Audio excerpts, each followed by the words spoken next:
سر یہ پوری کتاب ہی میڈو کبھی وقت ہو آپ اس طرح کی چیزیں، میں وہی کہہ رہا ہوں نا کہ مجھے سمجھ نہیں آتی کہ عمر کے آخری حصے میں اب مجھے بیٹھ کے خیر اب وہ سارے کہہ رہے ہیں کہ جس طرح انہوں نے پینک کی ریئیکشن کیا ہے اور آپ کابینہ کے روبرو بھی گئے ہیں تو جی 3 پاسبل ایکشن وہ لے سکتے ہیں، وہ تینوں آپ میرا خیال ہے مجھ سے زیادہ سمجھدار ہیں، آپ بتائیے کیا کیا ہو سکتے ہیں؟ نہیں میرے خیال میں تو انہوں نے اب سارا فوکس ہی پاکستان پہ ہے. نہیں تو کیا آئی تھنک کہ مودی کے پاس جتنا پریشر بن چکا ہے اس بیچارے کے پاس کوئی آپشن نہیں ہے، اپنی پاک بھی تو بچانی ہے نا سر. تو وہ کہیں نہ کہیں پاکستان پہ ملبہ ڈالنے کا کوئی ایک ڈرامائی سرجیکل اسٹرائک تو ہو سکتی ہے جو پہلے بھی کی تھی، باقاعدہ اس کو فلمایا گیا تھا، باقاعدہ طریقے سے ویڈیوز بنائی گئی تھی، وہ پتہ نہیں کتنے آئے انسان نہیں پتا، بٹ وہ کہتے ہیں کہ ہم پاکستان میں آئے تھے. وہ تو اس طرح کا اس کا وہ امپیکٹ نہیں ہوگا جو کل سے واقع سے وہ اور کوئی آپشن ہے نہیں اس کے پاس. ٹارگٹ کچھ ٹارگٹ کلنگ ہو سکتی ہیں، جو ایئر اسٹرائک ہے اس کا آپشن اب ہے نہیں استعمال کرنے والا انڈین ایئر فورس کے پاس. اس کی 2-4 وجوہات ہیں، نہیں ٹیکنیکل وجوہات.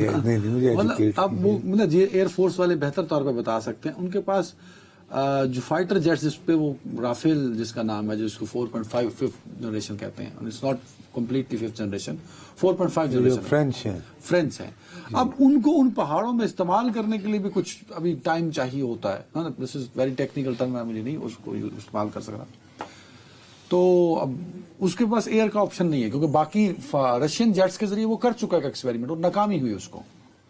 سو I think very critical situation ہے. اور وہ اس میں پہلے بھی آئے تھے تو چائے پلائی تھی نا ہم نے، اس طرح کا کپ دیا تھا، فنٹاسٹک ٹی کر کے جہاز دے کے چلے گئے تھے. تو اب میرے خیال میں وہی سرجیکل اسٹرائک کر کے کچھ اپنا گزارا کریں گے. کوئی بڑا مس ایڈونچر نہیں کر سکتا نریندر مودی سر. میں ڈس ایگری کرتا ہوں. ان کی پوری اکانومی ڈسٹرب ہو جائے گی اس ایک سے. وہ یار وہ بیسیکلی چائے بیچنے والے سے شروع ہوئے تھے، انہیں اکانومی میں اتنا انہیں سو کالڈ سرجیکل اسٹرائک جیسے پہلے تھی ڈرامہ، پہلے بھی تو ڈرامہ ہی تھا نا سر. دیکھو نریندر مودی جس نے اپنی زندگی کا اپنے کیریئر کا آغاز ہندوتوا کے پرچارک کے طور پر کیا but he is not the prime minister of India نا سر. سر وہ ہوتا رہے، وہ اپنی لیگسی اپنا ورثہ کیا چھوڑ کر جائیں گے کہ 75 سال کی عمر میں یہ واقعہ ہوا جس کے بارے میں خود انہوں نے اتنا پینک ریئیکٹ کیا. میں تو اسی لیے کہتا ہوں کہ آپ اپنے ہی ریٹرک کے آپ غلام بن جاتے ہیں.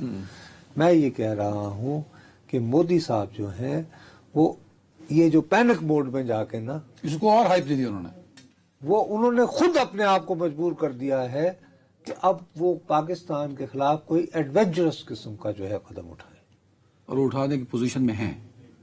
بھائی جب آپ نے ایڈونچر کرنے کا ارادہ کر لیں تو پھر باپو سین مائنڈ کے ساتھ آپ حساب کتاب نہیں کرتے ہیں میرے باپ. اگلا نقصان بھی تو دیکھنا ہوتا نا کہ اس کا ان ریٹرن مجھے کیا مل رہا ہے.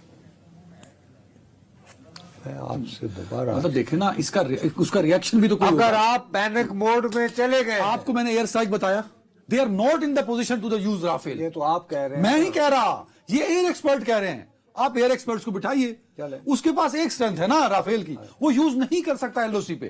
انٹرنیشنل بارڈر پہ آئے گا نہیں آ سکتا. He has the only option for L O C. اس میں ایئر اسٹرائک کے لیے وہ اپنے فرینچ جہاز نہیں استعمال کر سکتا. اب آ جائیں رشینز پہ، رشین کی وہ کیپیبلٹی دیکھ چکا ہے، کیا ایک اور کپ لینے آئے گا؟ Let's see. مجھے لگتا ہے کہ وہ کیونکہ فلمیں بنانے کے بڑے شوقین ہیں اور بڑا اچھا ڈرامہ ویسے کریٹ کر سکتے ہیں. جو میں آپ کی بات سے ڈس ایگری کرتا ہوں. مجھے عوام کو بے وقوف بنانے کا، انہیں مارفین کے ٹیکے لگانے کا ہرگز مرض لاحق نہیں ہے.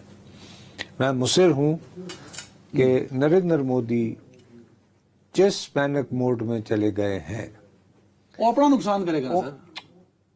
یار وہ تو بات کی باتیں ہیں نا. عمر ان کی ہے 75 سال، اور وہ اپنی لیگسی جو چھوڑ کر جانا چاہتے ہیں وہ آر ایس ایس کے پرچارک والی چھوڑ کر جانا چاہتے ہیں، ایسے وزیر اعظم کی نہیں کہ جس نے انڈیا کی اکانومی کو چین سے بھی بہت آگے بڑھا دیا. میں یہ کہہ رہا ہوں آپ کہہ رہے ہیں ایڈونچر کریں گے. میں مصر ہوں کہ موصوف ایڈونچر. اب وہ کیا ہو سکتا ہے، آئی وش آئی کوڈ گیس. میں آپ کی طرح ہم چائے تیار رکھیں گے، چائے کا ایک اور کپ.